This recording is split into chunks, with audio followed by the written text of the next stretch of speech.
Пришло время осознать, кто ты на самом деле. Ты не тело, ты не мысль, ты не чувство. Есть такое понятие, как субъектно-объектные отношения. Субъект — это то, что направляет действие, объект — это то, на что направлено действие. Если посмотреть вокруг себя, то все, что ты видишь, это объект. Кресло — объект, кровать — объект, шкаф — объект. И это все не ты. Все это для тебя объект.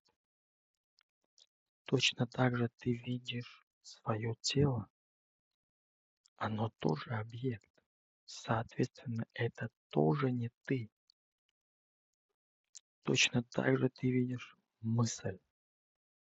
Это тоже объект. Это тоже не ты. Точно так же ты видишь чувства.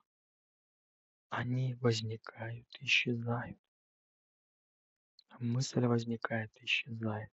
Чувство возникает, исчезает. Тела возникают, исчезают.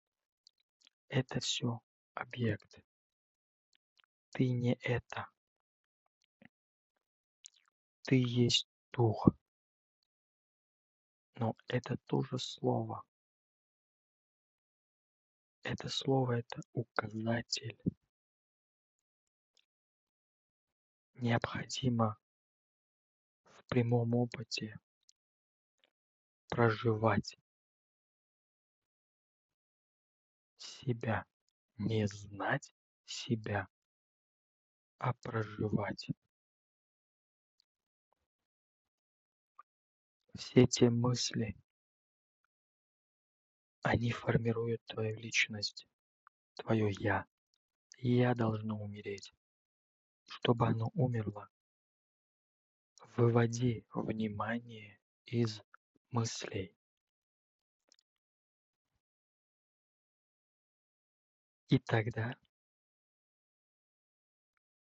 сияет твоя глубинная природа, которая есть Бог, Божественное. Как сказал апостол Павел, уже не я живу,